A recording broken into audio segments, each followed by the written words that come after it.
네, 등기 종료, 등기 사항을 했고요. 이 시간에는 168페이지 보시면 4절에서 등기 효력이 나와요.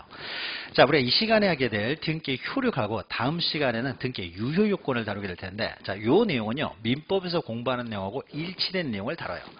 똑같은 내용을 다룹니다. 효력과 유효 요건은요, 민법에서는 매년 한 문제가 나와요. 근데 우리 등기법에서는 매년 나오지는 않고요, 가끔 나와요. 가끔 나오기 때문에 우리가 등기법에서도 민법에서 했던 것을 이제 복습한다라고 생각하시면서 들으시면 되고, 다만 또 이제 가끔 나오긴 하지만요, 우리가 등기법을 전체적으로 이해하는 데 있어서 또 필요한 내용들도 있기 때문에 이제 등기의 효력을 다룹니다.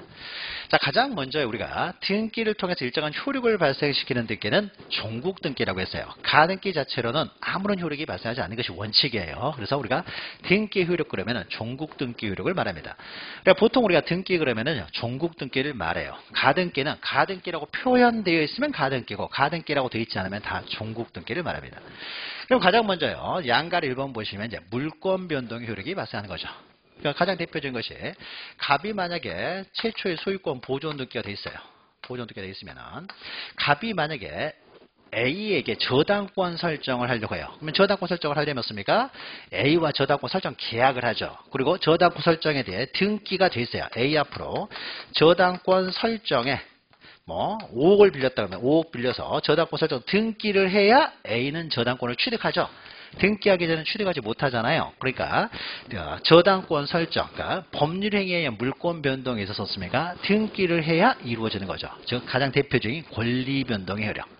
구체적으로 물권이죠. 물권이 변동되려면 법률행위에 의한 물권 변동은 등기하여 효력이 발생한다. 물론 법률의 규정에 의한 물권 변동은 등기할 필요가 없지만, 법률행위에 의한 물권 변동은 민법 186조에 따라서 등기의 효력이 발생한다. 가장 중요한 효력이죠. 그럼 이때 A라는 사람의 저당권은 언제 취득되느냐? 그 등기의 효력 발생 시기는 우리가 예전에 지난 시간에 했었던 거죠.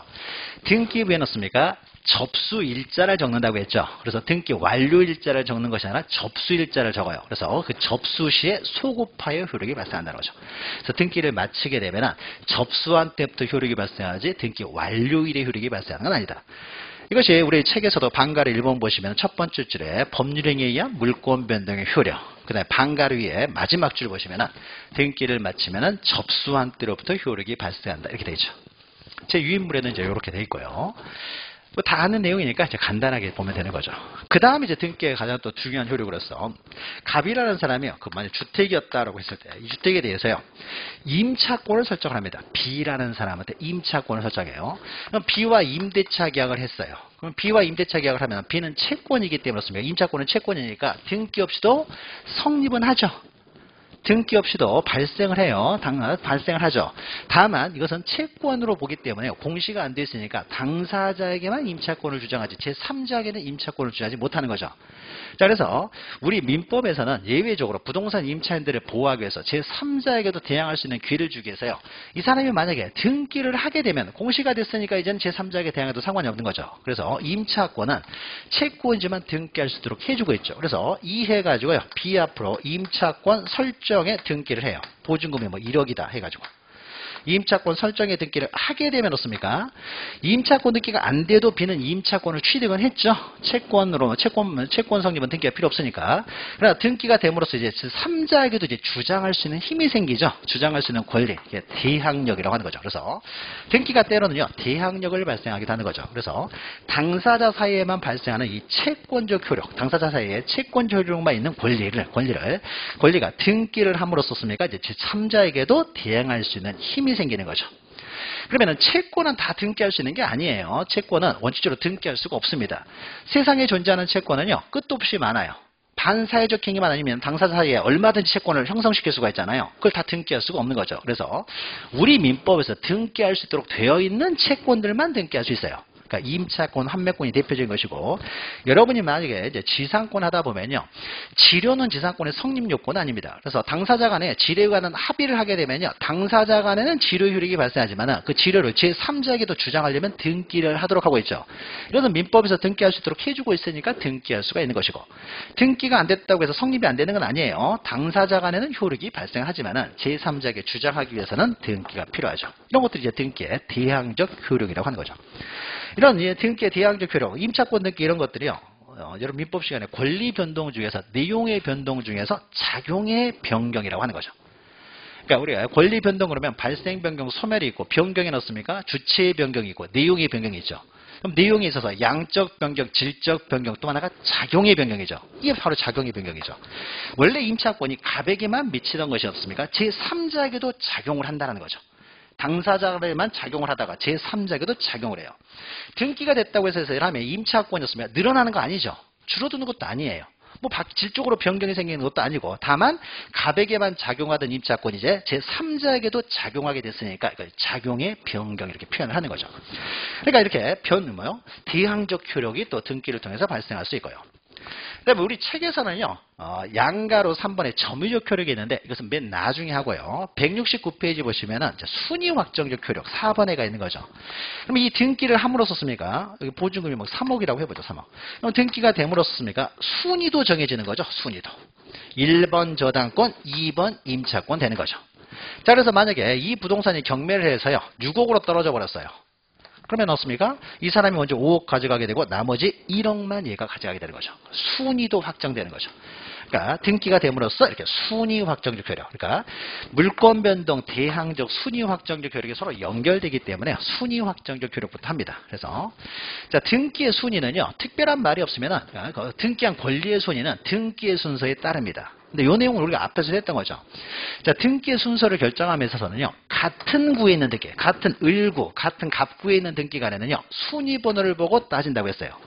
갑구에 있는 등기하고 을구에 있는 등기 간에 충돌이 발생하게 되면요, 이럴 때는 순위 번호를 보고 따질 수가 없기 때문에 그럴 때는 이제 접수 번호를 가지고 따진다는 거죠.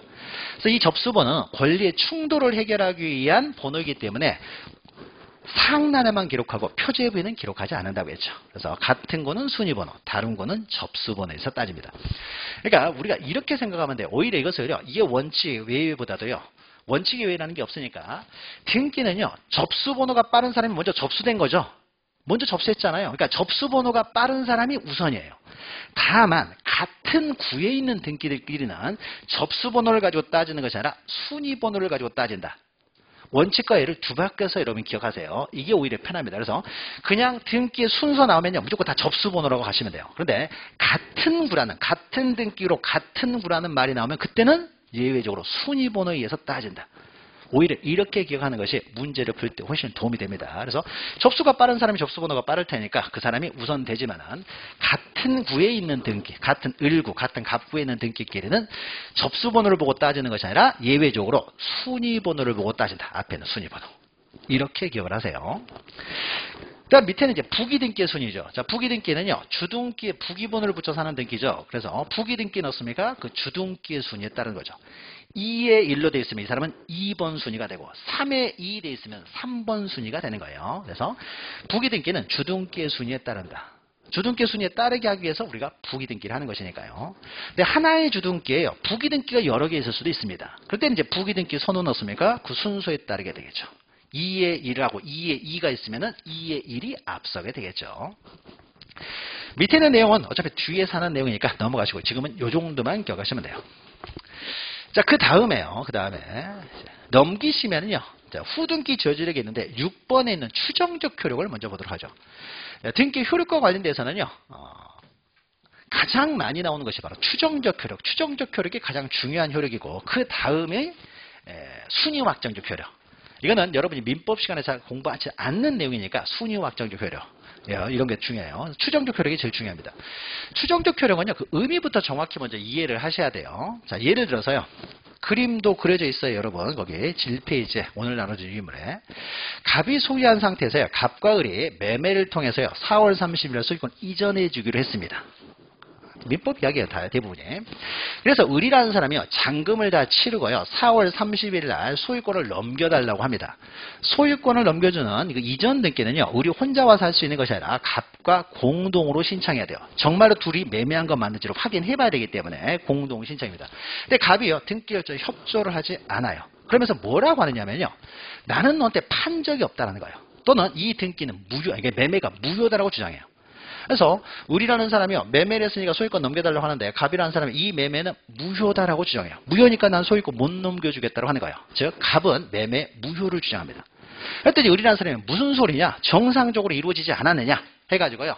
이 사람은 유효니까 소유권 넘겨달라고 합니다. 유효를 주장을 해요. 그러면 매매에 대해서요. 한 사람은 무효를 주장하고 한 사람은 유효를 주장하죠. 유효니까는 등기 넘겨달라. 무효니까 못 준다고 하는 거죠. 다툼이 생기죠. 이렇게 다툼이 생기면요. 어디서 해결합니까? 다툼을 해결하기 위해서 법원이 있잖아요. 이제 법원으로 가는 거예요. 그래서 소송을 제기해가지고 법원에서 해결하는 거죠. 그럼 소송에 들어가게 되면 뭘 하냐면요. 먼저 자기 주장을 해요. 주장. 이 사람은 유효라고 주장하고 갑은 무효라고 주장을 할 거 아니에요. 그럼 주장을 해요. 그러면 주장을 하는데 주장이 서로 틀리잖아요. 그럼 자기 주장에 근거를 대야 되겠죠. 근거. 이것을 입증한다라고 해요. 그러면 소송에 들어가면 이렇게 주장하고 입증을 하게 되는데 이 주장하고 입증하는 활동을요. 우리는 변론이라고 해요. 변론한다. 그러니까 소송에 들어가면 다 변론을 하는 거죠. 변론. 주장하고 입증하는 거예요. 그러면 이때 서로 이제 주장은 이제 유효, 무효를 주장을 해요. 자, 그러면은 누가 이제 입증하느냐 이제 문제예요. 을이 유효를 입증해야 되느냐, 갑이 무효를 입증해야 되느냐는 문제예요. 그러면은 만약에 이 매매가 유효라는 증거도 을이 하나도 없고요. 무효라는 증거도 갑이 하나도 가지고 있질 않아요. 자, 그러면 만약에 을이 유효를 입증해야 된다 그러면요. 을이 유효를 입증을 못하는 거죠. 을 패소. 그러니까 갑은 물건 안 넘겨줘도 되고, 만약에 갑이 거꾸로 무효를 입증해야 된다. 무효를 입증해야 돼. 근데 갑이 무효를 입증을 못해요. 그러니까 입증을 못하니까 이때는 갑이 패소가 되는 거예요. 무조건 넘겨줘야 되는 거예요. 자, 그러면 이때 누가 입증을 해야 되느냐는 소송의 승패를 좌우하는 거죠. 입증을 못하면 그 사람은 패소가 되니까. 그러니까 누가 입증해야 되느냐 이게 굉장히 소송에서는 굉장히 중요하고, 그래서 우리가 항상 계약을 한다든지 할 때 어떻습니까? 나중에 소송이 붙을 때를 딴 이야기 할 때 뒤통수 때릴 때를 대비해 가지고습니까? 입증하기 위한 뭐 여러 가지 녹음도 해놓고 문서도 만들어 놓고 하는 거죠. 이 이유가 뭐예요? 나중에 소송에 들어갔을 때 입증하기 위해서죠. 소송에 들어가지 않으면 입증 문제가 발생하지 않으니까요. 그래서 소송을 전제로 하는 거예요. 다툼이 생겨서 소송에 들어갔을 때 이제 누가 입증하느냐요. 자, 그러면 이때는 누가 입증해야 되겠습니까? 갑이 무효를 입증해야 되겠어요? 을이 유효를 입증해야 되겠어요? 권리는요. 권리를 주장하는 사람이 입증을 해야 되는 거예요. 권리를 주장하는 사람이. 그러니까 예를 들어서 제가 여러분들의 어떤 주민등록번호 주소를 다 알아가지고 여러분들한테 전부 다 소를 제기해요. 내가 빌려준 돈 1억 원을 갚아라. 대여금 반환 청구 소송을 합니다. 여러분 모두에게요. 그럼 여러분이었습니까? 내가 소를 제기하게 되면요. 소장이 날아가겠죠. 소장이 날아가고. 그럼 여러분들이었습니까? 안 나와버리면요. 여러분이 인정하는 것이 돼요. 그러니까 내가 승소 판결을 받아요. 그러면 여러분들 나한테 무조건 1억 줘야 되는 거예요. 조약되는 거예요. 그러니까 여러분이 나와야 되겠죠. 그럼 나와가지고 이제 나는 빌린 적이 없다고 주장을 하겠죠. 여러분들은. 근데 나는 빌려줬다고 주장을 해요. 그러면 이때 내가 빌려줬다는 걸 입증해야 되겠어요? 여러분이 안 빌렸다는 걸 입증해야 되겠어요? 내가 빌려줬다는 걸 입증해야지. 여러분이 안 빌렸다는 걸 어떻게 입증할 거예요? 여러분이 만약에 안 빌려줬다는 걸 여러분이 입증해야 된다. 그러면 어떻습니까? 여러분 입증할 방법이 없잖아요. 나 정말 안 빌렸어요. 그럼 판사가 그래요. 알았으니까 증거 가져와 봐라. 정말로 안 빌렸다니까요. 아니, 그 증거 가져와 봐라. 증거를 못 가져오잖아요. 여러분 패소 1억 다 줘야 돼요. 말이 안 되는 거죠. 그러니까 권리는 주장하는 사람이 입증을 합니다. 그러니까 내가 입증을 해야 되는 거예요. 그러니까 돈 빌려준 사람이 없습니까? 그래서 각서 같은 걸 받아놓는다든지 하는 거잖아요. 자, 그럼 여기서도 누가 입증해요? 을이 입증을 해야 돼요. 근데 만약에 을이 입증 못하면 없습니까? 을패소예요. 을패소. 자, 그런데 원래는 이제 을이 입증해야 되는데 만약에요. 을 앞으로 이전 등기가 됐어요. 이전 등기가 이미 돼 있는 상태에서 나중에 갑이 무효를 주장하고 을은 유효를 주장해요. 그럼 이때는 이야기가 좀 달라져요. 자, 을 앞으로 지금 등기가 돼 있죠. 그럼 이 등기는 등기관이 우리가 뒤에서 하겠지만 형식적 심사만 해요. 서류 심사만 하지만 그래도 서류 심사만 했다고 하더라도요. 등기관이 다 심사를 통해서 기록을 했잖아요. 심사를 통해서 다 기록을 했다라고 하기 때문에 심사를 통해서 기록을 했기 때문에요. 일단 등기가 돼 있으면은 이 등기가 적법 유효하게 된 것으로 일단 추정을 해줘요. 적법 유효함으로 추정을 해줍니다. 추정을 해주기 때문에요. 이때는 을이 이제 입증하지 않아도 돼요. 일단 등기가 돼서 추정을 받기 때문에요. 추정되는 내용을 부정하는 갑이 입증을 해야 돼요.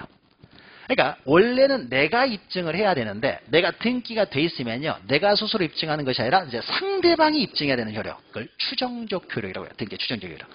등기가 안 돼 있으면 추정을 못 받기 때문에 내가 스스로 입증했어야 되는데 등기가 됨으로써 그 효력으로서 추정적 효력을 받기 때문에 내가 스스로 입증할 필요가 없다는 거죠. 그러면 추정적 효력이라는 것은요. 소송에 들어갔을 때 나타나는 현상이에요. 그러니까 소송에 들어가지 않으면 아무 의미가 없는 거죠. 갑이라는 사람이요. 을한테 말을 해요. 이거 무효. 가장 매매잖아. 말소해달라고 얘기해요. 그랬더니 을이라는 사람이요. 알았어. 말소해줄게. 그럼 아무 문제 없잖아요.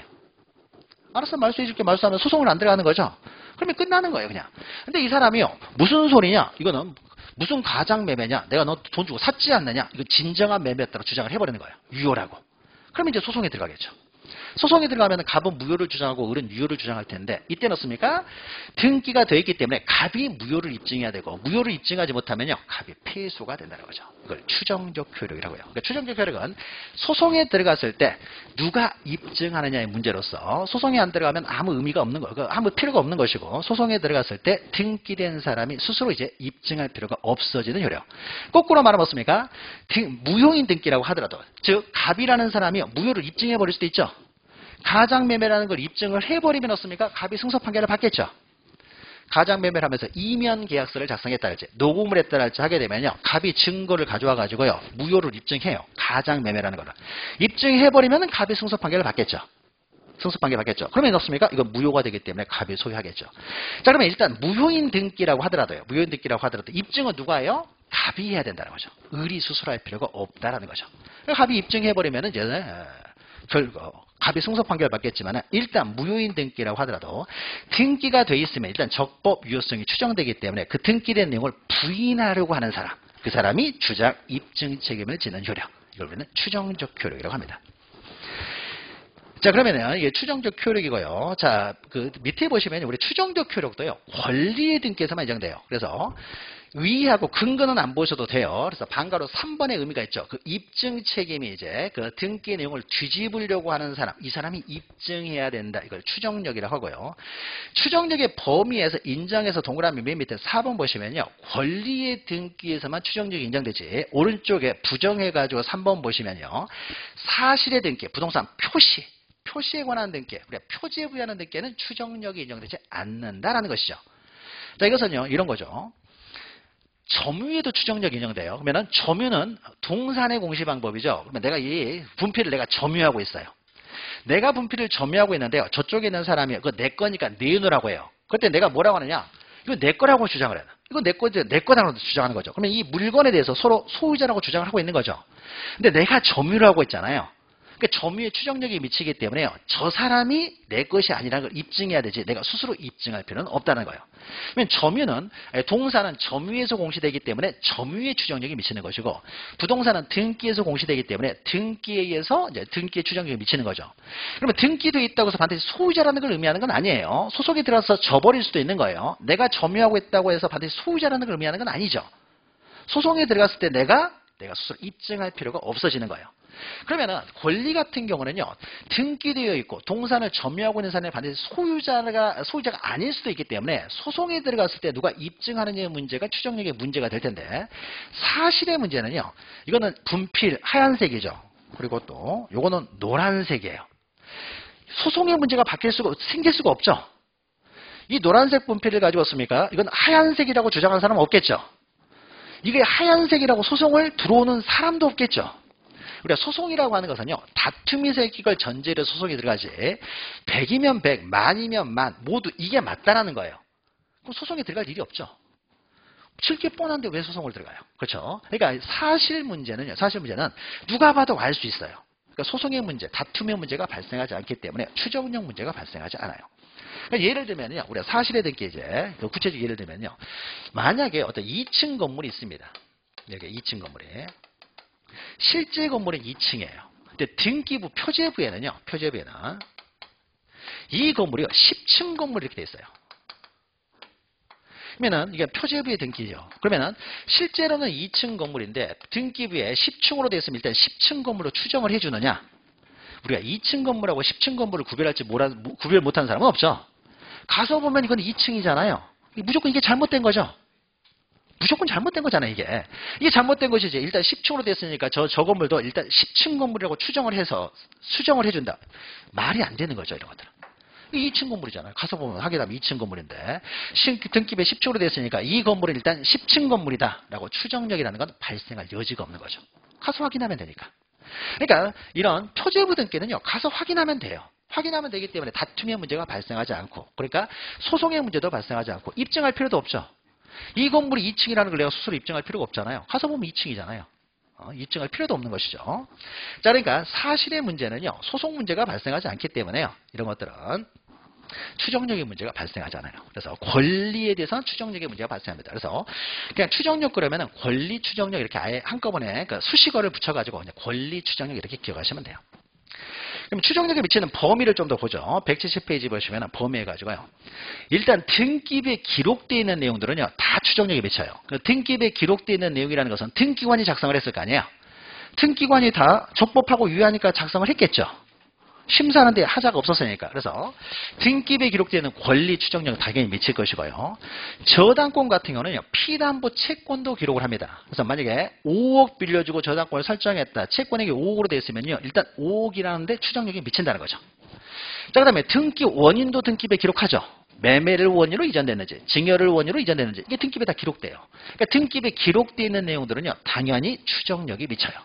일단 유효하고 적법하게 이루어진 것으로 봅니다. 네, 그 밑에는요, 동그라미 이제 여러분이 1번, 2번을 발견했던 것이고요.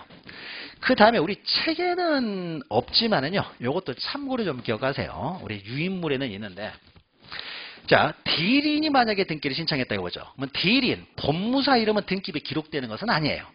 근데 대리인이 이제 등기를 신청했는데, 대리인에 의해서 갑에 의해서 을 앞으로 이전되게 됐어요. 근데 갑이라는 사람이 뭘 주장하냐면요, 이 대리인이 무권 대리인이라고 주장을 해요. 무권 대리면 무효가 돼버릴 거 아니에요. 그때 이 사람이 유권 대리를 주장합니다. 또 충돌이 이루어지는 거죠. 그럼 누가 입증하느냐에 있어서요, 이 사람이었습니까? 일단 등기가 됐다는 것은요, 등기관이 6번 대리인이고 위임장 들어왔으니까 등기를 했을 거 아니에요. 일단 추정을 해준다는 거죠. 그러니까 등기부에 기록이 안 돼 있는 내용이라고 하더라도 그 등기를 하는 데 있어서 그 전제 사실들, 전제가 되는 사실들도 다 적법하니까 등기를 했었겠죠. 위임장 들어왔으니까 등기를 해줬을 거 아니에요. 그러니까 대리권의 존재도 추정을 해줘요. 그러니까 무권대를 주장하는 사람이 입증을 해야 되는 거죠. 그리고 만약 이 토지가 토지거래 허가구역의 토지라고 해보죠. 그럼 토지거래 허가구역의 토지면요, 토지거래 허가서가 들어왔어야 돼요. 근데 토지거래 허가를 안 받았다, 받았다라고 또 싸움이 붙는 거예요. 그러면 등기가 돼 있으면 어떻습니까? 토지거래 허가서 들어왔으니까 등기를 해줬겠죠, 등기관이. 일단 심사는, 서류 심사는 확실하게 했다라고 보는 거예요. 서류 심사는. 그러니까 토지거래 허가서 들어왔으니까 등기를 했을 거 아니에요. 농지 같은 경우는 농지취득 자격증이면서 들어왔으니까 등기를 했을 거 아니에요. 여기도 추정력이 미친다는 거죠. 또 만약에 갑이라는 사람은 미성년자예요. 미성년자가 처분해서 이전 등기를 하려면요, 법정 대리인의 동의가 있어야 돼요. 근데 법정 대리인의 동의가 있어야 되는데 등기가 돼 있다는 것은 무슨 의미예요? 동의서 들어왔으니까 등기해줬을 거 아니에요. 동의서 안 들어왔으면 등기 안 해줬겠죠. 여러분이 등기관이라고 생각해 보세요. 여러분이 등기가 좀 해놨습니까? 동의서 안 들어왔는데 등기 해줬겠어요? 토지거래서 안 들어왔는데, 농지취득증명서 안 들어왔는데 등기를 해주지는 않았을 거 아니에요. 그러니까 이런 것들이었습니까? 그 사전 절차에 대해서도 다 추정력이 미친다는 거죠. 그러니까 이걸 부인하고자 하는 사람이 입증을 해야 된다는 거죠. 그럼 더 나아가서 우리 책에는 동그라미 3번인데 특히 요게 중요해요. 그럼 아까 우리가 갑과 을 사이에요, 소송이 붙었을 때요, 우리가 이게 잘 안 먹어서 갑과 을 사이에 소송이 붙었을 때요, 이제 을 앞으로 등기가 돼 있는데 을이 지금 소유자로 주장하는데 병이라는 사람이요, 이거 내 거라고 주장을 해요. 그러면 을하고 병하고 지금 소송이 붙는 거죠. 그러면 제3자하고 소송이 붙었을 때요, 이때 당연히 을은 추정력이 미치기 때문에 병이 을의 것이 아니라 내 거라는 걸 입증해야 되는 거죠. 추정력이 미치기 때문에. 그러면 만약에 을하고 지금 갑하고 소송이 붙었어요. 갑이 내 거다, 이거 무효다라고 주장하고 을이 내 거라고 주장해요. 그러면 전 등기 명의, 전 소유자하고 소송이 붙었을 때도, 우리가 좀 전에 설명했던 거잖아요. 전 등기 명의, 전 소유자 소송이 붙었을 때도 추정력을 미친다라는 거죠. 그러니까 이 추정력이라는 것은 제3자뿐만 아니라 당사자 사이에서도 추정력이 미쳐요. 그러니까 등기 추정력은요, 굉장히 강력합니다. 강력하게 제3자뿐만 아니라 제3자와 소송이 있을 때뿐만 아니라 그 전 등기 명예인과 소송이 붙었을 때도 당연히 추정력을 미친다라는 것이죠. 자, 그 다음에 오른쪽에 이제 추정력이 미치지 않는 경우 해가지고요, 첫 번째는 가등기는요, 조금 이따 설명드립니다. 가등기는 아무런 효력이, 그 자체로는 아무런 효력이 없기 때문에 추정력도 미치지 않는다는 것인데, 조금 이따가 가등기를 다뤄요. 그 다음에 동그라미 2번 보시면요, 중복 보존 등기에 있어서 누구에게 추정력이 미치냐 문제인데요. 이것도 우리가 다음 시간에 합니다. 중복 보존 등기도 아마 여러분이 민법 시간에 등기하면서 중복 보존 등기 문제가 조금 나오죠. 이것은 다음 시간에 하고요. 그 다음에 3번은 좀 전에 했죠. 권리관계에만 추정력이 미치지 부동산 표시는 추정력이 미치지 않는다는 것이고요. 4번은 조금 있다 하고 5번 보시면요, 추정력이 이제 번복되는 경우가 있어요. 추정력이 이제 미치는 범위면 추정력이었습니까? 이제 미치지 않는 것들이 있어요. 예를 들면 부실 등기이 명백해요. 그럼 추정력이 미치지 않습니다. 예를 들면요, 이런 거요. 갑이 소유자인 상태에서요, 갑에게서 그러니까 갑에게서 이제 이전이 됐는데 이해가지고요, 을 앞으로요 3분의 2, 그 다음에 병 앞으로 3분의 2 이런 식으로 소유권 이전 등기가 돼 있어요. 만약에 여기가 을 앞으로 3분의 2, 병 앞으로 3분의 1 이런 식으로 이전 등기가 되어 있으면요, 이건 추정력이 당연히 미칩니다. 그러니까 이 내용을 부인하고자 하는 사람이 입증을 해야 되는데요. 을 3분의 2, 병 3분의 2 이런 식으로 돼 있어요. 그러면 이 경우는 이런 것은 존재할 수가 없죠. 3분의 2를 취득할 수는 없잖아요. 3분의 2, 3분의 1, 그러니까 분자의 합이 분모보다 클 수는 없잖아요. 그럼 이건 처음부터 잘못된 등기죠. 이럴 때는 추정력이 미치지 않아요. 두 사람 모두에게 추정력이 미칠 수가 없잖아요. 그러니까 이때는 어떻습니까? 그러면 만약에 갑하고 이제 을하고 병 사이에서요. 내가 3분의 2다, 내가 3분의 2다. 서로 싸울 거 아니에요. 누군가는 3분의 1이 되겠죠. 또는 갑과 싸울 수 있어요. 난 너희 때문에 판 적이 없다. 이렇게 싸울 수도 있는 거예요. 그랬을 때는 어떻습니까? 얘들 스스로 입증을 해야 돼요. 3분의 2가 내 것이 맞다는 걸 스스로 입증해야 되죠. 이건 등기 자체가 잘못됐으니까. 여기는 정당하게 올바르게 등기가 안 됐으니까요. 추정력이 미치지 않습니다. 즉 지분에 있어서 분자가 분모를 초과해버리면요. 이거는 명백하게 잘못된 등기예요. 그러니까 이런 것들은 추정력이 미치지 않는다. 추정력이 미치지 않는다는 것은 등기 명인이 스스로 입증을 해야 된다는 거죠. 그러니까 원래는 등기 명인이 그러니까 원래는 권리자가 주장을 해야 되는데 등기가 돼 있을 때는 상대방이 입증해야 된다는 것이 추정력이었어요. 근데 부실 등기가 명백하면요. 다시 원칙으로 가가지고 있습니까? 스스로 입증을 해야 돼요. 그리고 또 하나는요. 사망자로부터 이전 등기 돼요. 그래서 갑에게서요. 을 앞으로 이전이 되는데 을 앞으로 이전 등기가 됐어요. 이전 등기가 되는데요. 갑이 사망한 이후에 이전 등기가 된 거예요. 자, 사망자가 이전 등기를 해줄 수가 없죠. 그러니까 뭐가 잘못된 거죠. 이럴 때는 스스로 입증해야 돼요. 근데 단 사망하기 전에요. 이미 매매가 있었다는 것이 입증이 되면 이건 나중에 우리 등기 절차 시간에 다룹니다. 그래서 이런 경우에는 예외적으로 추정력에 미치는데 이건 뒤에서 다루는 것이고 일단 정상적인 방법으로 등기가 된 건 아니에요. 그러니까 사망한 자로부터 이전 등기가 됐다 그랬지. 또는 갑으로부터 이전 등기가 됐다고 하는데요. 갑이라는 사람이 존재하지는 않는 사람이에요. 허무인이라는 거죠. 존재하잖아요. 존재하지 않은 사람으로부터 이전 등기를 해올 수가 없잖아요. 이런 경우도 없습니까? 뭔가가 잘못되어 있어요. 그러니까 이럴 때도 없습니까? 스스로 이때는 입증을 해야 돼요. 그러니까 추정력이 미치지 않는다. 스스로 자기의 권리라는 걸 스스로 입증해야 된다는 거죠. 자, 밑에 있는 것은 판례인데요. 판례인데 민법에서 나오는 거죠. 그래서 둘이서 이제 소송을 붙어서 싸우는데 없습니까? 을이라는 사람이 자기 주장을 하면서 근거로써요. 매매를 원인으로 이전 등기가 돼 있어가지고 자기가 매매 계약서를 가져왔어요. 그러니까 갑이 입증을 해야 되지만 이게 무효라는 걸 입증해야 되지만 을도 이제 방어하는 방법으로서니까 자기 권리 맞다는 것도 입증을 하겠죠. 입증을 하는 과정에서요. 매매 계약서를 가져왔는데 이 매매 계약서가 위조됐다는 게 밝혀졌어요. 그러면 어떻습니까? 위조됐다는 게 밝혀지면요. 그러면 매매가 아니면 증여로 취득했겠다라고 추정력에 미치느냐? 그런 건 미치지 않습니다. 매매라고 됐는데 매매가 아니라면 어떻습니까? 그럼 잘못된 등기예요. 이건 잘못된. 뭔가 잘못된 등기니까 추정력이 미치지 않기 때문에 이때는 스스로 이제 입증을 해야 돼요. 그러면은 매매가 무효이면은요, 을이라는 사람이, 아, 맞다. 매매 계약서는 그냥 허위로 만든 거고, 사실은 증여를 받았다는 거, 증여를 받았다. 사실은 증여받았는데, 세금을 회피하게 한 방법으로 매매한 것처럼 꾸몄을 뿐인 것이지, 증여를 받았다. 라고 주장을 해요. 그럼 이 주장이 받아들여지게 되면은 소유권을 취득하겠죠. 그러면 어떻습니까? 증여를 통해서 내가 취득했다는 사실은 을이 스스로 입증을 해야 돼요. 이때는 스스로 입증해야 되는 거죠. 추정력이 안 미치니까. 그러니까 추정력이 안 미친다는 건 스스로 입증을 하라는 것이고 추정력이 미친다는 것은 스스로 입증할 필요가 없다는 것이 되겠죠. 민법에서 나오는 판례죠. 민법에서 오히려 시험 문제가 나왔던 우리 책에는 없는데 민법에서 예전에 한번 시험 문제 나왔던 내용이에요. 자, 그 다음에요. 우리 책에는 없는데 또 나오는 것이 여기 위에 있는 우리 책에 있는 건 다 했는데 책에는 없는 내용으로요. 가끔 우리가 출제되고 민법에서 출제되는 것이 보존 등기 추정력이죠. 자, 유인물이 있으니까 유인물을 참고하시면 되는데, 자, 보존 등기라는 것은요, 최초에 이루어지는 등기가 소유권 보존 등기예요. 최초에. 자, 그래서 그림이 여러분 책이 없으니까 이제 듣기 안 하세요. 갑 앞으로 소유권 보존 등기가 돼 있어요. 그러면 보존 등기가 됐다는 것은요, 보존 등기는 누가 하냐면요, 최초의 소유자가 하는 거죠. 일반적으로 원시 취득자. 그러면은 갑이라는 사람이 어떤 건물을 신축을 했어요. 신축을 했는데 아직 등기가 안 돼 있어요. 신축을 해서 4월 1일 날 준공검사가 떨어졌습니다. 그럼 이 사람 등기해야 소유권을 취득해요? 등기 없이도 바로 소유권을 취득해요? 등기 없이도 바로 소유권을 취득하는 거죠. 그러니까 바로 소유권을 취득하고 있다가요. 등기는 1년 있다 해도 되고 10년 있다 해도 되고 20년 있다 해도 되고 안 해도 상관없습니다. 여전히 소유자예요. 그러면 이 사람은 지금 보존 등기를 근데도 했어요. 그러면 보존 등기가 됨으로써 소유권을 취득한 건 아니죠. 보존 등기 안 되었을 때 소유자였잖아요. 그러니까 이 보존 등기는 권리를 변동시키는 효력은 없죠. 매매를 원인으로 소유권 이전 등기 같은 경우는 등기를 해야 소유권을 취득하는 거예요. 근데 이 사람은 등기 없을 때하고 등기 있을 때하고 이 사람 소유권에는 아무 상관이 없어요.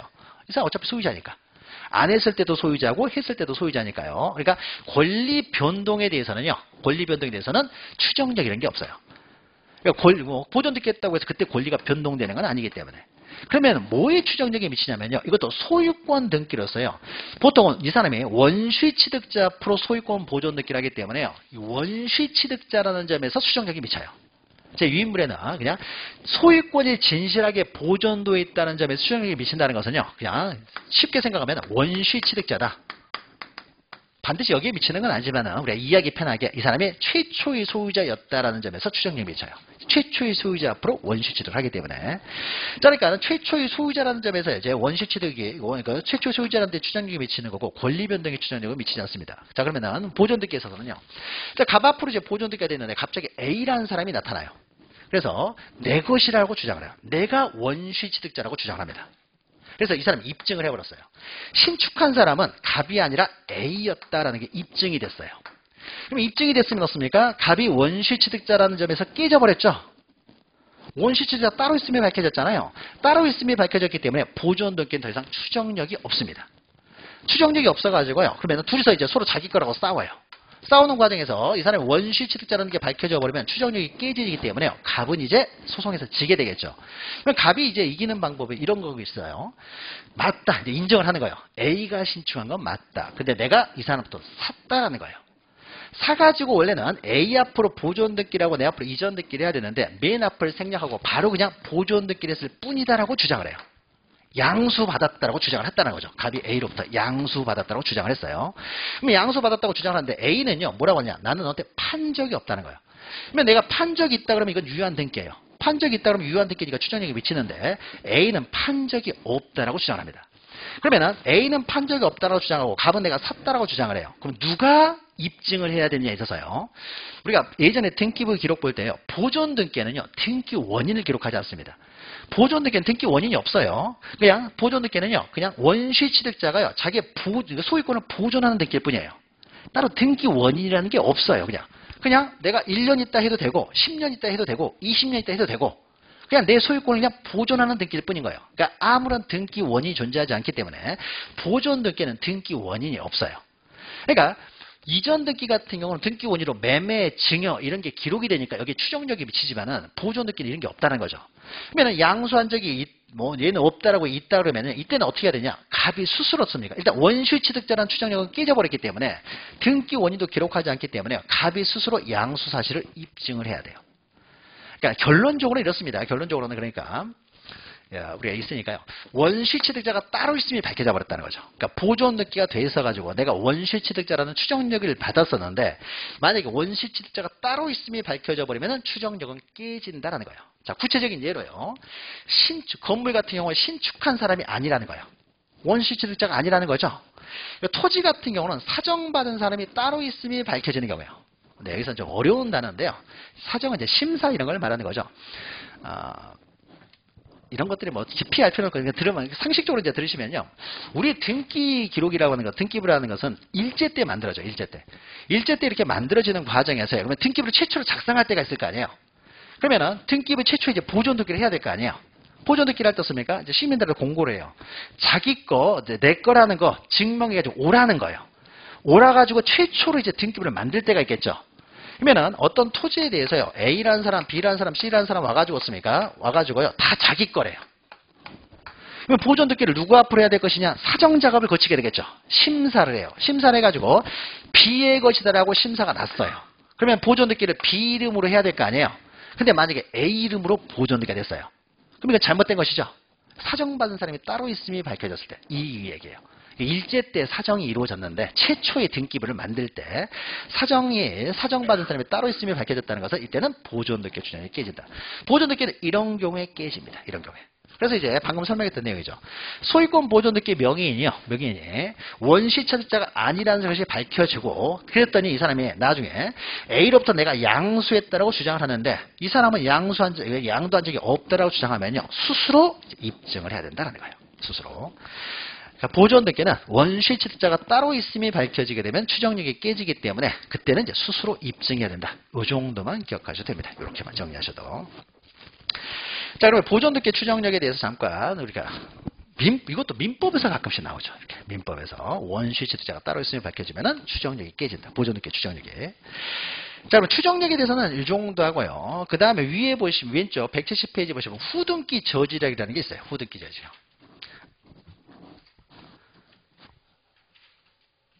그거 하기 전에요. 우리 책에 171페이지에 그 부정에서 동그라미 4번에 앞에서 잠깐 설명했던 것인데요. 자, 점유의 추정력과 관계에 있어서 씁니까? 점유는 동산의 공시 방법이고 부동산은 등기가 공시 방법이기 때문에 만약 어떤 부동산에 대해서 등기 명의인과 점유한 사람이 따로 있어요. 그렇습니까? 당연히 등기의 추정력이 미치게 되겠죠.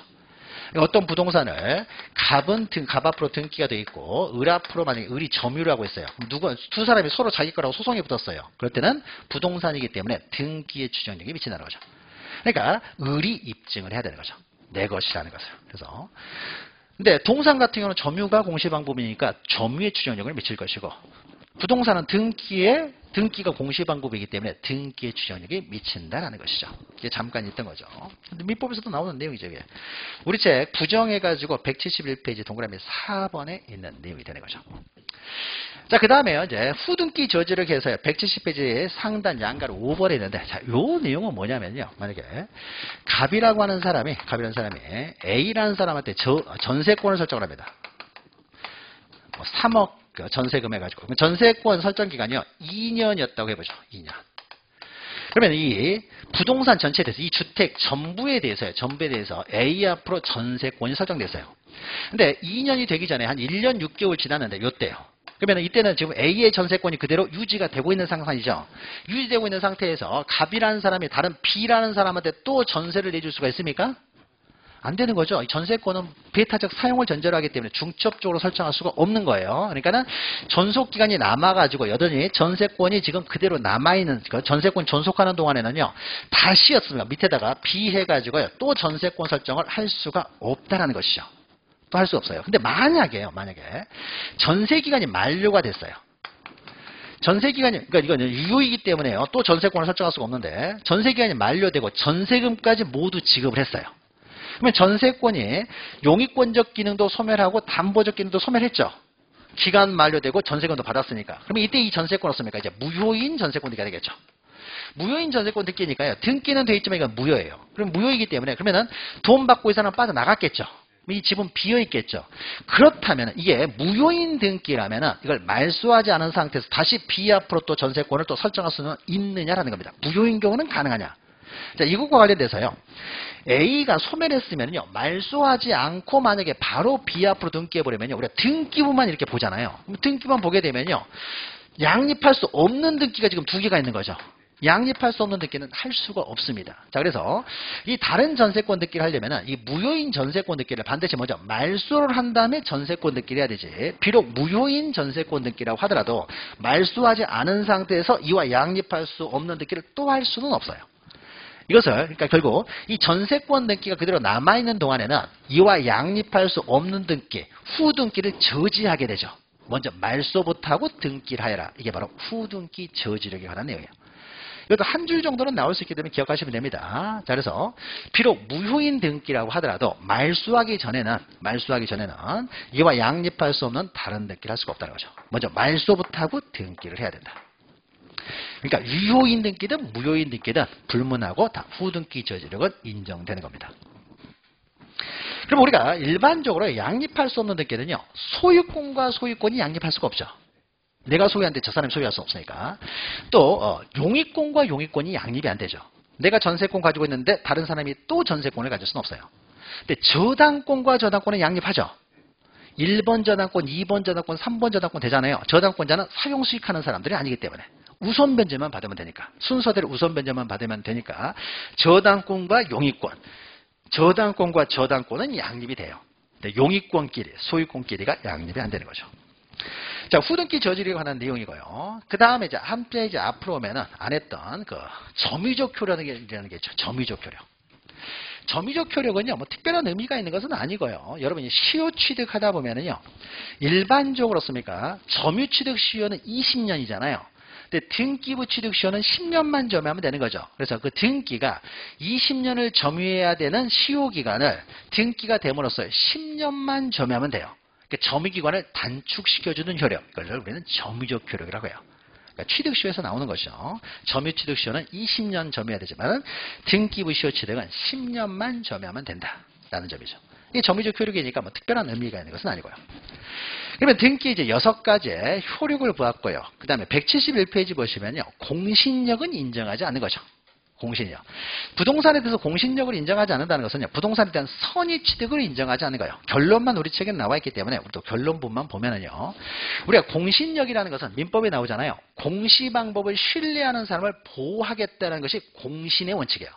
그러니까 물건은 모두 공시가 돼야 된다고 했죠. 그러면 그 공시 방법을 신뢰하고 거래하는 사람을 보호하겠다 그러면은 등기의 공신력을 인정하는 것이 되고 그걸 그러니까 공신의 원칙을 인정하는 것이 되겠죠. 그러니까 예를 들어서 가박에서요. 을 앞으로 소유권 이전 등기가 되어 있어요. 을 앞으로 소유권 이전됐습니다. 그래서 을이라는 사람이 지금 공시 방법을 갖추고 있잖아요. 그러니까 당연히 을이 소유자겠지. 공시방법을 신뢰하고 씁니까? 3해가지고 병이라는 사람이 을로부터 이전을 받았어요. 공시방법을 신뢰를 했죠. 근데 이 사람이 알고 보니까 소유자가 아닌 무권리자였다는 거죠. 소유자가 아니었어요. 그러면 소유자가 아니었으면 어떻습니까? 공시방법을 신뢰했어요. 다시 말해서 병은 이 사람이 무권리자라는 걸 몰랐고 모르는데 과실이 없었다는 거죠. 그러니까 무권리자이기 때문에 승계 취득을 하지는 못하겠죠. 소유자 아닌 사람으로부터 소유권을 승계를 못하는 것이고요. 다만 무권리자로부터 취득했다고 하더라도 무권리자라는 것을 몰랐고 모르는데 과실이 없었으면 공시방법을 신뢰하고 거래한 사람을 보호할 필요가 있다라고 해서 인정하는 것이 선의취득이라는 게 있어요. 그러니까 무권리자로부터 취득했다고 하더라도 무권리자라는 걸 몰랐고 모르는데 과실이 없었으면요. 이 사람이 승계취득은 못하지만 선의취득은 할 수가 있느냐와 관련돼 가지고 우리 민법에서는 부동산에 대해서는요. 공신력을 부정을 한다는 거죠. 그래서 이 사람이 무권리자라는 걸 몰랐고 모르는데 과실이 없다고 하더라도 선의취득을 할 수가 없다는 거죠. 다시 말해서 공신력을 부정을 합니다. 그러니까 병은 어떻습니까? 결국 소유권을 취득하지 못하게 되는 것이죠. 그러니까 등기를 신뢰, 공시방법을 신뢰하고 거래해도 보호받지를 못한다라는 거죠. 자, 그러면 이것은요, 우리가 등기 보고 사는 것이지 뭐 보고 삽니까? 라고 하지만요, 이것은 이제 가치의 충돌이에요. 만약에 거래한 사람을 보호해가지고 거래 안전을 보호하고 제3자를 보호해버리면요, 그러면 어떻습니까? 이 사람이 소유권을 취득하게 되고, 소유권을 취득하게 되면 상대적으로요, 진정한 소유자가 권리를 잃게 되겠죠. 그러면 진정한 소유자를 보호할 것이냐, 선의취득을 부정한다는 것은 진정한 소유자가 소유권을 유지하게 되는 것이고요. 선의취득을 만약 그러니까 인정을 해버리면 진정한 권리자가 권리를 잃게 되겠죠. 그럼 결국 이것은 누구를 보호할 것이냐의 이제 문제예요.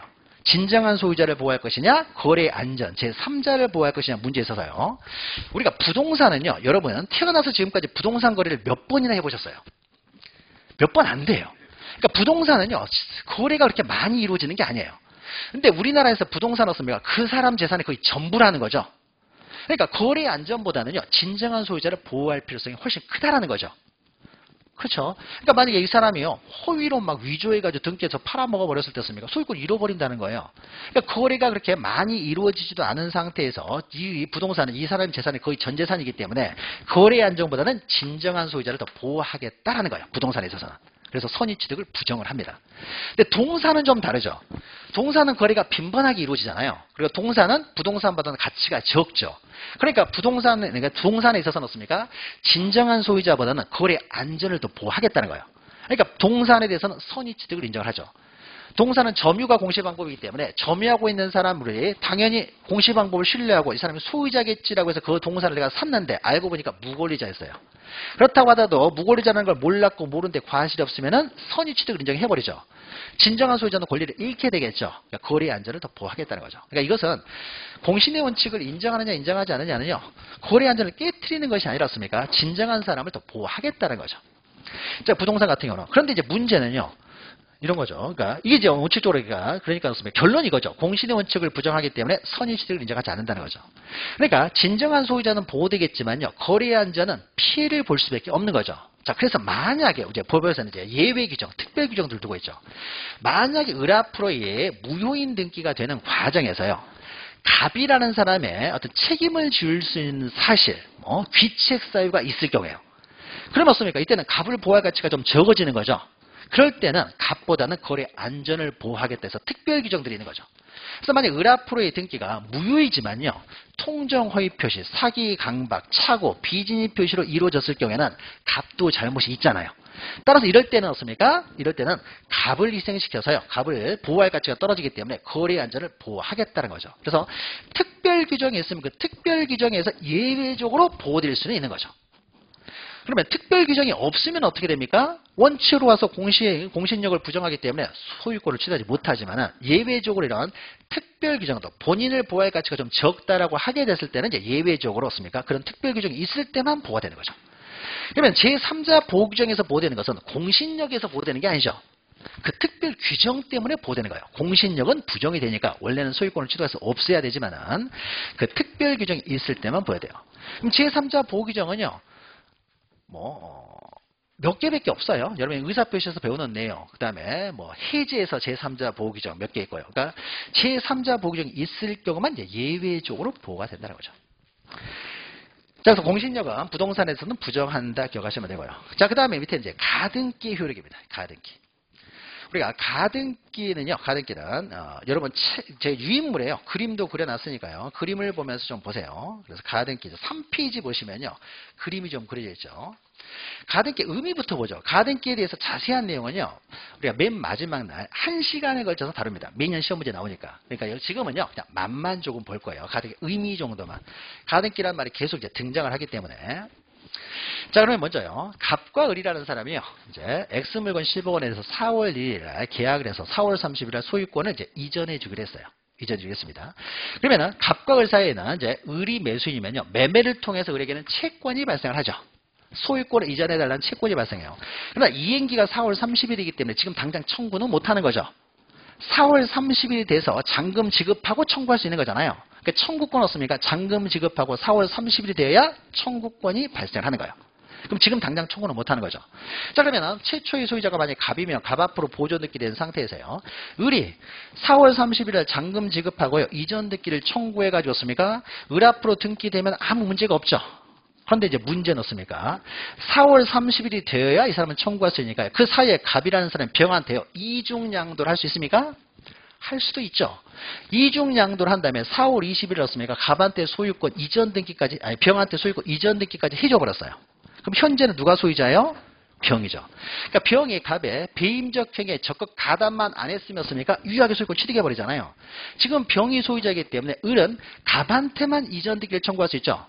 채권은 특정인이 특정인에게 계약 당사자에게만 청구할 수 있기 때문에요, 그 채권적 청구권도 특정인이 특정인에게만 청구할 수 있지, 현재 소유자인 병한테는 이전 등기를 청구하지 못하죠.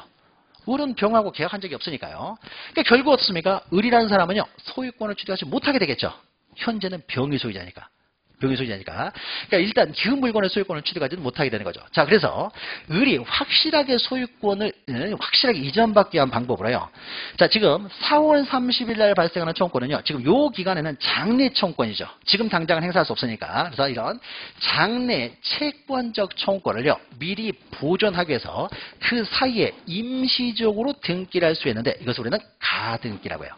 그래서 법에서 가짜가 붙으면요, 등기가 아니다, 이런 식으로 해석하는 것이 아니라 임시적 등기, 잠정적 등기. 가짜가 붙으면 임시적, 잠정적 해석하시면 돼요. 그러니까 우리가 압류가 있고 가압류가 있어요. 압류는 확실한 압류가 된 거고, 가압류 그러면 임시적인 압류, 잠정적인 압류, 이렇게 해석하시면 됩니다. 이런 걸 가등기라고 해요. 가등기. 그러면 가등기는 보통 어쩔 때 이루어지냐면요, 보통 이렇게 하죠. 계약을 할 때 10억 정도 주고 사고 팔면습니까? 계약금 한 1할 정도 걸죠. 1억을 걸었어요.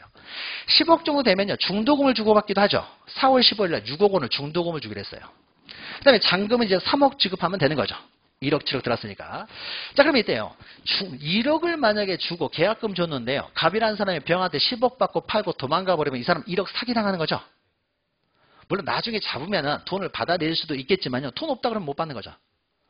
있어도 땅속에 묻어버리면 못 찾는 거예요. 그러면 1억 사기당하는 것이 되겠죠. 그러니까 계약할 때는 이제 이런 게 좀 불안한 것이 있죠. 근데 중도금을 또 6억을 집어넣네요. 중도금 6억 줬다고 해서 등기해 주는 건 아니잖아요. 그럼 중도금 6억까지 줬으니까 을은 지금 7억 원을 지급했네요. 그런데 만약에 갑이 4월 20일 날 병한테 팔고 도망가 버리면 어떻습니까? 7억 사기당하는 거죠. 이 사람도 위험하죠. 이 정도 되면은. 겁나잖아요. 7억을 날릴 수는 없잖아요. 그러니까 보통 어떻습니까? 중도금 지급하면서 보통 이제 가등기를 하는 경우가 일반적으로 많습니다. 근데 그 중도금 지급하면서 가등기 하는 경우에도요. 계약서에 써져 있어야 돼요. 계약서에 이게 나오잖아요. 계약금 얼마 주고, 중도금 얼마 주고, 잔금 얼마 주고, 계약서에 써 있죠. 그러면 계약서에요. 중도금 지급할 때 가등기를 해준다는 것이 합의의 내용이 들어가 있어야 돼요. 들어가 있지 않으면요. 중도금 지급했다고 해서 우리 가등기 주세요 그러면은 내가 언제 가등기 해주기로 했습니까? 안 해도 상관없어요. 가등기도 합의에서 이루어집니다. 그러니까 여기다 집어넣어야 되는 거죠. 자, 그러면 중도금 지급하면서 가등기를 하는 이유는요. 여러분이 민법에서 매매 배우셨죠? 매매. 그러면 계약금 배우잖아요. 그러면 중도금을 지급하고, 그러니까 적어도요. 중도금을 지급할 때는 을도 위험하고요. 그러면 물론 계약금만 주고도 가등기를 할 수는 있어요. 근데 이럴 때는요. 매도인이 가등기를 안 해주죠. 우리가 보죠. 만약에 지금 현재는 10억인데요. 갑자기 이것이요. 20억으로 올라와 버렸다고 해보죠. 그럼 계약금 1억을 걸었으니까요. 갑은 1억을 받았죠. 그러면 2배를 상환하고 계약을 해지할 수가 있죠. 그럼 해제를 할 때 씁니까? 당연히 20억으로 올랐으니까 해제를 해야 되겠죠. 근데 계약금 받으면서 가등기까지 돼 있으면요. 가등기도 말소를 해야 되잖아요. 절차가 좀 복잡해지는 거예요. 그러니까 계약금만 받은 상태에서는 가등기 잘 안 해주죠. 가등기까지 말소하기는 힘드니까. 근데 중도금을 한번 지급해버렸으니까 계약의 일부를, 계약의 내용. 10억 중에 일부를 이행하는 것이 되죠. 한번 이행을 해버리면 일부라도 이행을 하게 되면 해제를 못해요. 계약금 2배를 상환하고도 해제를 못하잖아요. 그러니까 중도금을 지급해버리면 어차피 20억으로 올랐다고 하더라도 어차피 해제를 못해요. 그러니까 가등기 해준다고 해서요. 갑에게 특별한 의미가 손해보는 게 없는 거죠. 그러니까 매도인 입장에서는 적어도 중도금이라도 받아야 가등기를 해주는 것이지 계약금만 받고 가등기 해주지는 않고요. 의뢰 입장에서는 적어도 그러니까 계약금만 주고서는 가등기 안 해주기 때문에 그러면 적어도 중도금을 주고 나서는 이제 가등기를 해달라고 요구를 해야 되겠죠. 그래서 보통 중도금 지급하고 이제 가등기라는 경우가 일반적이에요. 자, 그러면 가등기가 어떻게 되는지 절차하고 효력을 보도록 하죠. 보통 중도금 지급하면서 이렇게 하는데, 자, 중도금 지급하면서 가등기 됐다고 해보죠. 자, 그러면 최초의 소유자가 갑이면은요, 갑 앞으로 보존대가 됐을 때, 그럼 가등기는 어떻게 하냐면요, 그 가등기의 형식은요, 나중에 또 가등기 시간에 다시 반복을 할 텐데, 장차 이루어질 등기 옆에다가요, 가등기라고 쓰면 이게 가등기예요. 그러니까 가등기라고 안 써져 있으면 이거는 다 본등기고요. 종국등기고 가등기라고 써져 있는 경우만 가등기예요. 자, 그러면은 장차 이루어질 본등기는 소유권 이전 등기죠. 이전 등기 위에 가등기를 하는 거잖아요. 장차 이루어질 본등기는 이전 등기예요. 그럼 이전 등기는 어떻습니까? 갑부에 독립적인 번호를 붙여서 주등기로 하죠. 그러니까 이 해가지고 소유권 이전 등기 이렇게 하잖아요. 이 옆에다가 가등기라고 쓰면 이게 가등기예요. 그러니까 이게 없으면 그냥 등기고 본등기고 가등기라고 써 있으면 가등기예요.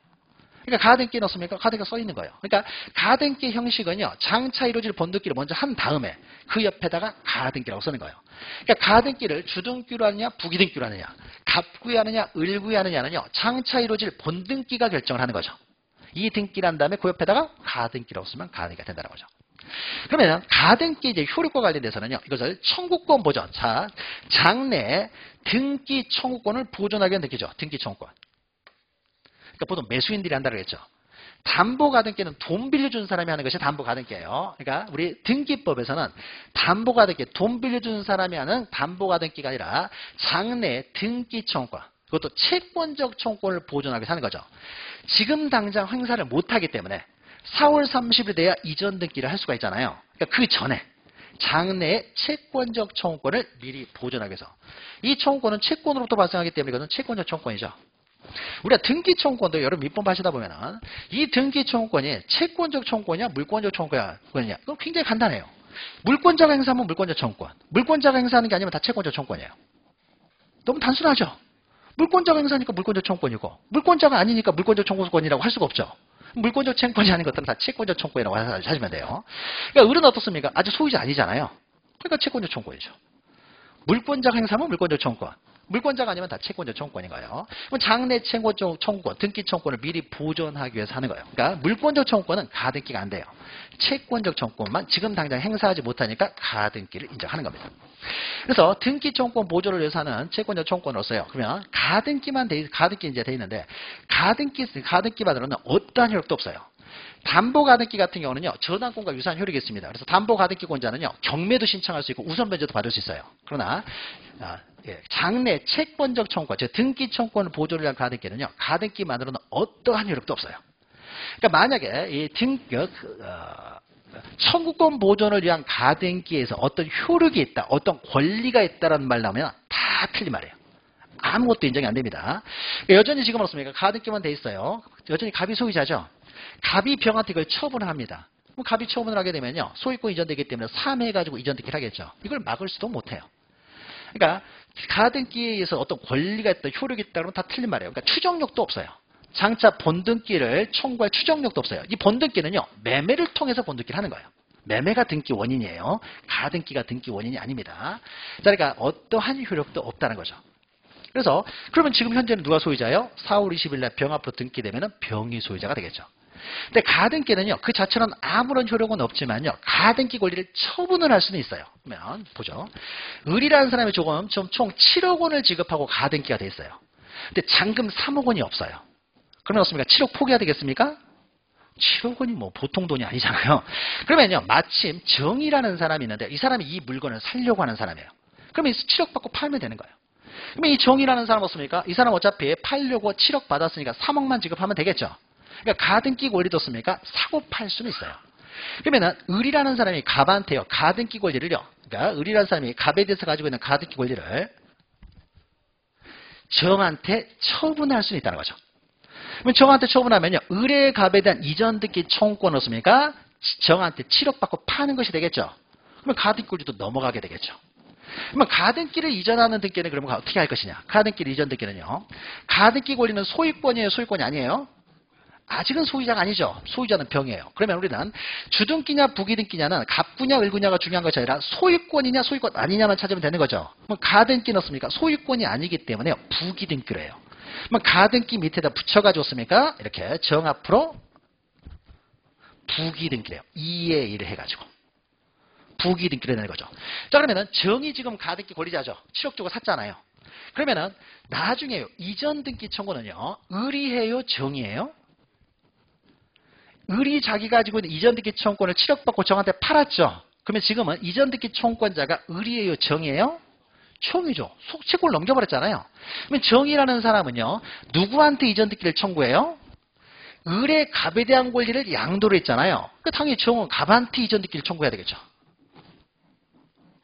민법적으로 그러면 이렇게 되는 거죠. 그렇죠? 자기가 가지고 있는 권리를 정한테 이전했기 때문에 정이 이제 갑한테 청구를 하게 돼요. 그래서 그러면 민법에 규정되는 저 민법상의 법률 관계를 등기부로 그대로 옮겨 적으면 되는 거예요. 그러면 나중에요, 그러면 이전 등기가 본등기가 되겠죠. 본등기는 정 앞으로 해요, 을 앞으로 해야 돼요? 당연히 정 앞으로 해야 되죠. 을은 권리가 없어요. 그렇죠? 팔아버렸잖아요. 정이 이전 등기를 해야 될 거 아니에요. 정이 갑한테 3억 주면서 자기 앞으로 이전 등기를 하는 것이지 을 앞으로 이전 등기를 하는 게 아니죠. 채권을 넘겨버렸으니까. 자, 그러면 우리가 나중에 이전 등기, 본등기는 어디다 하냐면요, 요 밑에다가 사해가지고 하는 것이 아니라요, 가등기 밑에다가 칸을 하나 만들어가지고 여기다가 본등기를 해요. 그러니까 가등기 밑에다 칸을 하나 만들어가지고 여기다가 본등기를 하는 것이죠. 본등기래요. 자, 그러면은요, 가등기 순위 번호를 그대로 사용해서 본등기를 한다는 거죠. 그러니까 그러면 가등기에서 본등기를 하게 되면요, 정은 지금 방금 설명했죠. 누구로부터 소유권을 취득해요? 현재 소유자인 병으로부터 소유권을 취득하는 것이 아니라 갑으로부터 지금 소유권을 취득하는 거죠. 갑으로부터. 즉 본등기는 누가 하냐면요, 현재 가등기 권리자가, 계약 당사자, 매수인 양상하는 게 아니에요. 가등기 권리를 처분하게 되면 처분받은 양수인이 권리자가 돼야 될 것이고, 그 다음에 등기 의무자, 상대방은요, 지금 현재 소유자가 아니라 계약했던 바로 그 매도인이 되겠죠. 을이 갑에 대한 권리를 을이 정에게 양도를 했기 때문에요, 정은 갑한테 행사잖아요. 그러니까 갑으로부터 정이 소유권을 넘겨받는 거예요. 그러니까 현재 소유자가 아니라 누구로부터 돈을 받아받아요? 갑으로부터 정에게 소유권이 넘어가는 거죠. 그래서 우리 유인물에도 써 있잖아요. 현재 가등기 권리자, 즉 가등기가 처분이 됐을 때는 그 양수인이, 그러면 현재 소유자를 상대방으로 하는 것이 아니라 가등기할 당시의 등기 의무자, 민법적으로 하면은 가등기 당시의 매도인. 그러니까 민법에서 나오죠. 본등기 청구는 누구한테요? 법률행위의 그 상대방이 하는 거죠. 매매를 했던 사람은 갑이잖아요. 법률행위의 바로 그 상대방, 그 사람한테 본등기를 청구하는 거예요. 자, 그래서 본등기를 하다 보니까요, 그러면 어떻게 됩니까? 병도 갑으로부터 소유권을 취득했고요, 정도 갑으로부터 소유권을 취득했죠. 둘 다 갑으로부터 소유권을 취득했는데 누가 먼저 소유권을 취득했어요? 병이 4월 20일 날 소유권을 취득했고 정은 언제 소유권을 취득했어요? 4월 30일 날 취득했죠.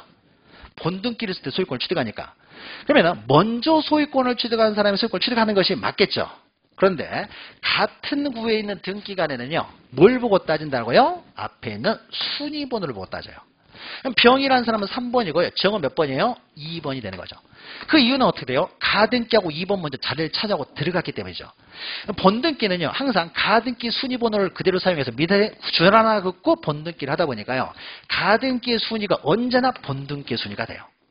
자, 이러면 가등기 그 자체로는 아무런 효력이 없었던 것이 나중에 본등기가 되면 이 본등기의 순위를 가등기의 순위로 보존시켜주죠. 그걸 가등기의 순위보존적 효력이라고 해요. 그러면은 이 본등기가 가등기의 순위번호하고 동일하게 2번 순위가 되지만은 그렇다고 해서 소유권을 취득하는 날도 4월 15일로 소급해서 소유권을 취득하는 건 아니에요. 본등기 할 때 4월 30일 이때 소유권은 취득해요. 이때 물권 변동은 이루어지지만은 변동은 이때 이루어지죠. 다만 이 등기의 순위가 가등기의 순위와 같이 2번이 된다는 거죠. 자, 그러면은 지금 정은 2번이고 병은 3번이니까 양립할 수 없는 등기잖아요. 그래서 정의 소유권을 취득하죠. 정의 소유권을 취득하는데 지금 등기부상으로는 병의 소유자처럼 보이잖아요. 그렇습니까? 이 등기를 직권으로 등기관이 말소를 합니다. 가등기 이후에 된 등기로서 본등기를 침해하거나 본등기가 양립할 수 없는 등기는 등기관이 직권으로 말소해요. 결국 어떻습니까? 정의 소유권을 취득하는 거죠. 만약에 정에게 가등기권을 양도하지 않았으면요. 우리 본등기를 하겠죠. 우리 소유권을 취득하는 거죠. 그러니까 가등기가 돼 있으면 어떻습니까? 가등기만 미리 해놓으면요. 갑이 누구한테 청을 하든지 간에 나중에 어떻습니까? 내가 본등기 하면 무조건 내가 소유권을 취득하게 돼요. 그러니까 가등기가 돼 있으면 가장 안전하게 되겠죠. 미리 가등기만 해놓으면 누구한테 청을 하든지 상관없이 그냥 내가 나중에 본등기만 해버리면 다 내가 소유권을 취득하게 되는 거죠. 이걸 가등기 이제 순위보존적 효력이라고 하는 거죠. 자, 그러면 가등기 효력까지 해가지고요. 자, 그러면 등기 효력. 가등기에 대해서는요, 맨 마지막 날 또 이것도 포함해가지고 다시 또 자세하게 다뤄요. 그러니까 지금은 이제 맛만 좀 보시면 됩니다. 자, 한번 쉬었다가 그럼 넘기시면 이제 등기 유효요건 나오는데 잠시 쉬었다 보도록 하겠습니다.